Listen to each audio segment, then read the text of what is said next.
Bonjour, je suis Jean-Louis Marpillat, je suis le président de Rocamat.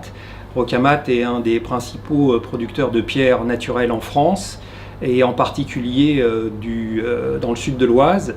Et nous sommes très attachés à ce territoire puisque la famille Sivet, qui est une des familles qui a créé l'activité que nous représentons aujourd'hui, était originaire de Saint-Maximin et avait le château de Saint-Maximin à l'époque, puisqu'il y avait des maîtres carriers comme il y avait des maîtres de forge dans d'autres régions.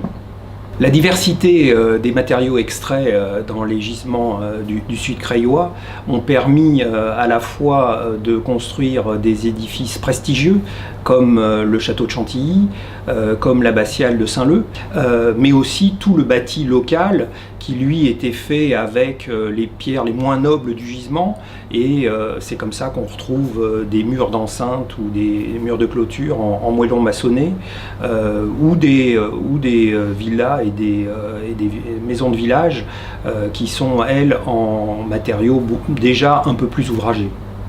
L'apogée de la pierre de construction du sud de l'Oise, c'est depuis la reconstruction de Paris par le baron Haussmann jusqu'à la Première Guerre mondiale. C'est à cette époque-là que des centaines de milliers de mètres cubes de pierre de l'Oise sont partis par voie d'eau pour aller construire le Paris que l'on connaît. Ensuite, le marché de la pierre a commencé à décliner, puisque dès les années 20, le béton, et en particulier le béton armé, est apparu. Ce qui veut dire qu'à la sortie de la Deuxième Guerre mondiale, s'est posé la question de savoir comment on allait reconstruire la France. Donc il y avait la possibilité de la reconstruire en béton ou de la reconstruire en pierre. La pierre a perdu cette bataille, et c'est le béton et le béton armé qui a reconstruit la France. Aujourd'hui, les pierres retrouvent un renouveau.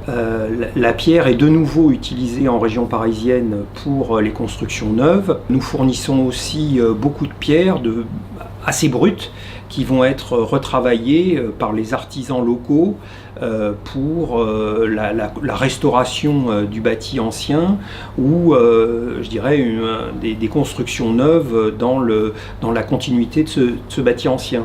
On fournit aussi au départ du sud de l'Oise beaucoup de matériaux pour la restauration des monuments historiques.